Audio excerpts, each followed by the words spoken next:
स्वागत है आप सभी का हमारे चैनल एजुकेशनल रिसर्च में। और आज हम क्लास 12 हेल्थ केयर जो कि हमारे फाइनल एग्जाम में पूछे जाने की बहुत संभावनाएं हैं। जो हमारे फाइनल एग्जाम में क्वेश्चन पूछे जाएंगे उससे महत्वपूर्ण प्रश्न को आप लोग को बताने जा रहे हैं। तो जो भी बच्चे हमारे चैनल पर नए हैं, लाइक सब्सक्राइब शेयर करना ना भूलें, क्योंकि सभी के लिए यह प्रश्न अनिवार्य है। तो प्रश्न संख्या 1 कह रहा है कि भारत में किस वर्ष पल्स पोलियो प्रतिरक्षण कार्यक्रम शुरू किया गया। तो इसका जो सही आंसर होगा ऑप्शन नंबर सी इसका करेक्ट होगा। 1995 ईस्वी में भारत में पल्स पोलियो प्रतिरक्षण कार्यक्रम शुरू किया गया था। साथ ही आपको जितना भी हो सके हेल्थ केयर से संबंधित प्रश्न को पढ़ के जाना है, क्योंकि हर एक बार एग्जामिनेशन में अलग अलग प्रकार के प्रश्नों को पूछे जाते हैं। तो क्वेश्चन नंबर 2 क्या कह रहा है हम लोग देख लेते हैं। निम्न में से किस एक छोड़कर सभी को भस्मीकरण द्वारा जलाया जाता है। तो इसका जो करेक्ट आंसर होगा वो ऑप्शन नंबर 3 होगा, टूटे हुए थर्मामीटर। यानी करेक्ट आंसर ऑप्शन नंबर 3 इसका सही होगा। अब हम बात करेंगे क्वेश्चन नंबर 3। तो क्वेश्चन नंबर 3 में पूछा गया है कि मलेरिया किससे होने वाली बीमारी है। तो बच्चों मलेरिया जो है वो परजीवी से होने वाली बीमारी है। ऑप्शन नंबर 4 इसका करेक्ट आंसर होगा। इसके अलावा आप लोग को बहुत सारे पॉइंट जैसे कि vitamin A, vitamin B, vitamin C, vitamin D की कमी से जो रोग होते हैं इसके बारे में भी आप लोग को पढ़ के जाना है। जैसे विटामिन ए से, तो विटामिन ए से क्या होता है, विटामिन ए से रतौंधी होता है। आप लोग इसको अच्छे से नोट कर लीजिएगा, रतौंधी होता है।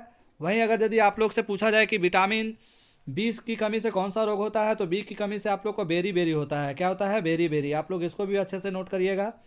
अगर आप लोग से पूछा जाए कि विटामिन सी की कमी से कौन सा रोग होता है, तो विटामिन सी से अस्कर्वी होता है। अस्कर्वी बीमारी जो हमारा होता है वो किससे होता है, तो विटामिन सी से होता है। साथ ही अगर विटामिन डी के बारे में पूछा जाए तो विटामिन डी से हमारा कौन सा रोग होता है, तो विटामिन डी से आप लोग इसको नोट कर लीजिएगा, रिकेट्स। तो विटामिन डी से जो हमारा बीमारी होता है वो है रिकेट्स होता है। आप लोग इसको भी नोट कर लीजिएगा, चारों इंपॉर्टेंट है, रिकेट्स। और साथ ही आप लोग को बता दें कि विटामिन के की कमी से, तो विटामिन के से क्या होता है, हमारा रक्त अल्पता यानी कि रक्त का थक्का बनना। तो इसको भी आप लोग नोट करिएगा। और जो भी प्रश्न आप लोग को बताया जा रहा है ये फाइनल एग्जाम के लिए काफ़ी मददगार साबित होने वाला है। जैक बोर्ड क्लास 12 जो हमारा इंटरमीडिएट है उसमें पूछा गया प्रश्न है। प्रश्न संख्या 4 कह रहा है डीपीटी का बूस्टर डोज बच्चों को कब लगवानी चाहिए। तो डीपीटी का बूस्टर डोज जो है बच्चों को तो वैसे लगवाना चाहिए था 6 से 15 से यानी कि 18 महीने के बच्चे को, लेकिन यहाँ पे दिया नहीं है। तो 6 से 12 महीने यानी कि इसका जो ऑप्शन नंबर 3 है वो करेक्ट हो जाएगा। डीपीटी का पूरा नाम क्या है आप लोग इसको भी नोट कर लीजिएगा, डिप्थीरिया पर्टुसिस टिटनस। क्योंकि बड़ा ही महत्वपूर्ण प्रश्न है और एग्जाम में पूछे जाने की बहुत संभावनाएं बनती है।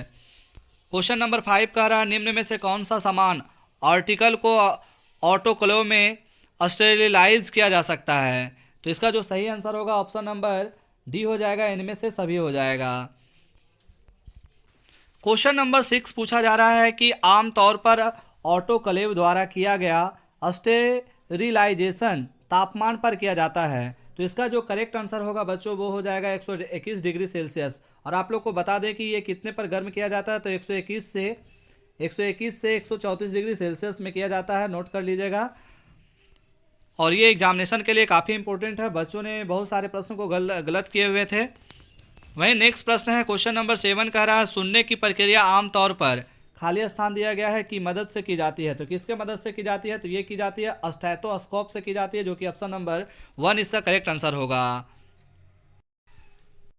क्वेश्चन नंबर 9 कह रहा है कि जब आप कोरोना वायरस के संपर्क में आए हो तो अन्य लोगों से अलग रहना कहलाता है। तो अन्य लोगों से अलग रहना क्या कहलाता है, क्वारंटीन कहलाता है। आप लोग पहले भी जब हमारा कोरोना वायरस आया था उस समय भी इस शब्द का प्रयोग किया गया था।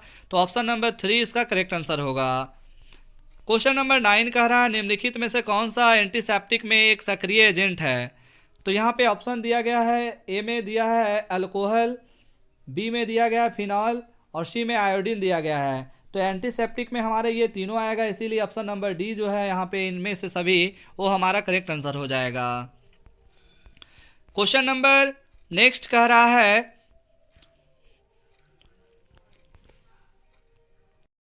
क्वेश्चन नंबर 10 कह रहा है पैरों में ठाठ खाली स्थान से होता है। तो पैरों में ठाठ किसके कारण होता है, ये कवक के द्वारा होता है, यानी ऑप्शन नंबर 3 इसका करेक्ट आंसर होगा। आप लोग हमें कमेंट में बताइए कि बैक्टीरिया और वायरस से होने वाली बीमारी कौन कौन से होते हैं।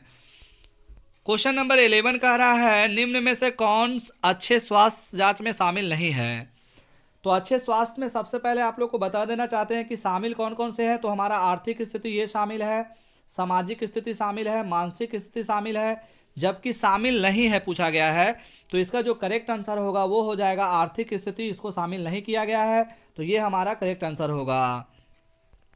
अब हम प्रश्न संख्या 12 यानी कि फिजियोथेरेपी की तकनीक है, तो इसका जो करेक्ट आंसर होगा वो क्या होगा। यहाँ पे ऑप्शन में दिया गया है मालिश, बी में दिया गया है टेंस, सी में दिया गया है हाइड्रोथेरेपी। तो इसका जो करेक्ट आंसर होगा ऑप्शन नंबर डी हो जाएगा, इनमें से सभी हो जाएगा।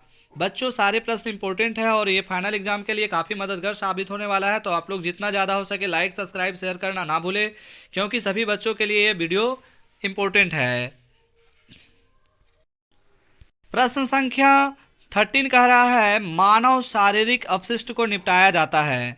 तो इसका जो करेक्ट आंसर होगा वो होगा ऑप्शन नंबर 3 हो जाएगा, भस्मीकरण द्वारा, यानी कि इसका करेक्ट आंसर क्या होगा, भस्मीकरण द्वारा हो जाएगा। क्वेश्चन नंबर 13 कह रहा है मानव शारीरिक अपशिष्ट को निपटाया जाता है। तो 13 का जो हमारा करेक्ट आंसर होगा वो होगा भस्मीकरण द्वारा, जबकि यहाँ पे ऑटोक्लेव द्वारा दिया गया है, गहराई में दफनाना द्वारा दिया गया है, रासायनिक उपचार द्वारा, तो ये तीनों हमारा नहीं होगा। हमारा जो करेक्ट आंसर होगा वो क्या होगा, भस्मीकरण द्वारा ही हम मानव शारीरिक अपशिष्ट को निपटारा कर सकते हैं। वहीं क्वेश्चन नंबर 14 कह रहा है कि सब लीगुअल का अर्थ है दवा रखी जाती है। तो ये दवा कहाँ रखी जाती है, तो जीभ के नीचे रखी जाती है। आप लोग इसको अच्छे से नोट कर लीजिएगा, हर बार फाइनल एग्जाम में पूछा गया है। तो ऑप्शन नंबर ए जो इसका है वो करेक्ट आंसर हो जाएगा। क्वेश्चन नंबर 15 और आखिरी प्रश्न है कि सामान्य मानव रक्तचाप है। तो सामान्य मानव रक्तचाप कितना होता है, 120/80 होता है। यहाँ पे दिया गया ऑप्शन नंबर 2 में दिया गया, तो हमारा करेक्ट आंसर ये हो जाएगा।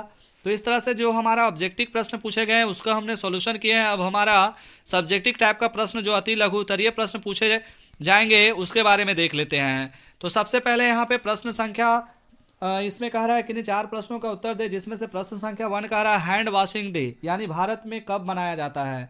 तो ये भारत में मनाया जाता है 15 अक्टूबर को मनाया जाता है, तो 15 अक्टूबर इसका करेक्ट आंसर होगा। क्वेश्चन नंबर 2 कह रहा है कोलेरा किस सूक्ष्मजीव से होने वाला बीमारी है।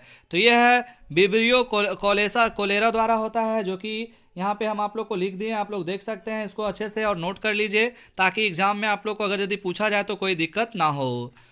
नेक्स्ट क्वेश्चन कह रहा है बीसीजी वैक्सीन देने का क्या मार्ग है, यानी बीसीजी का जो इंजेक्शन दिया जाता है वो कहाँ दिया जाता है, तो इंट्रामास्कुलर पर दिया जाता है, जो कि यहाँ पे हम नोट कर दिए हैं, आप लोग इस देख सकते हैं।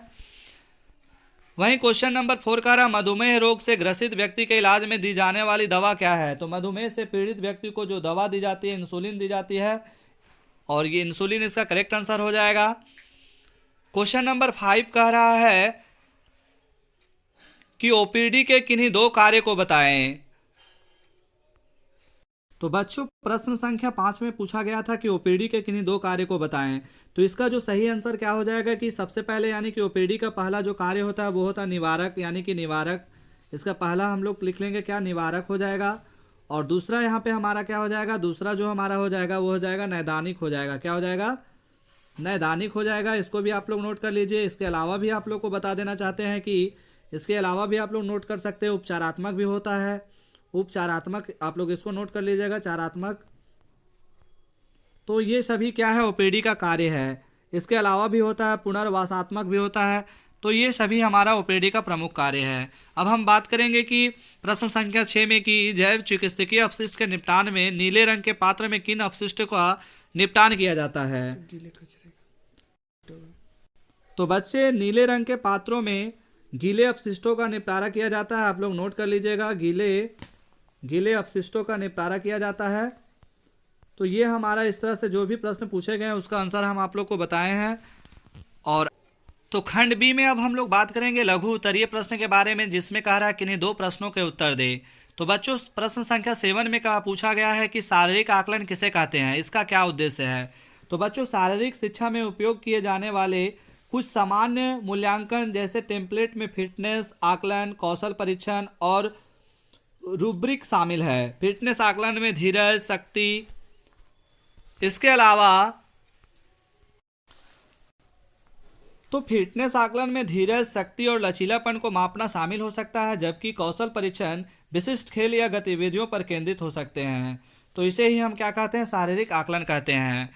अब हम बात करेंगे प्रश्न संख्या 8 के बारे में, फिजियोथेरेपी किसे कहते हैं, किन किन स्थितियों में फिजियोथेरेपी दी जाती है। तो बच्चों फिजियोथेरेपी हम लोग आमतौर पर इसे यानी कि जब हम लोग रनिंग करते हैं यानी कि दौड़ते हैं, इसके अलावा जब हम कोई काम करते हैं या तो फिर जब हम चलने के दौरान अचानक हमारे पैर में मोच आ जाते हैं और मोच आने के कारण जब हमारे पैर में दर्द होते हैं या तो फिर हमारे घुटने या तो कंधे या तो कहीं भी हमारे शरीर में दर्द उत्पन्न हो जाते हैं अनचाहे, तो उसे ही हम क्या कहते हैं, फिजियोथेरेपी कहते हैं। और इसका उपचार के लिए हमें डॉक्टर के सलाह पास जाना होता है और डॉक्टर से सलाह भी लेना होता है।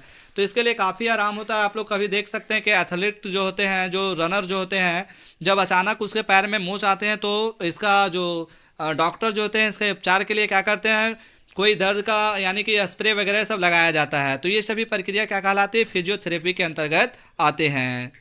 अब कह रहा है कि फिजियोथेरेपी किन किन स्थितियों में दी जाती है। तो बच्चों जब एक निश्चित प्रकार का दर्द काफ़ी समय के लिए कम नहीं होता और आप किसी विशेष हरकत को करने के बाद इसका अनुभव करते हैं तो फिजियोथेरेपिस्ट को देखने की सलाह दी जाती है। तो ये प्रश्न काफ़ी इंपॉर्टेंट है और काफ़ी मददगार साबित होने वाला है फाइनल एग्जाम के लिए आप लोग को।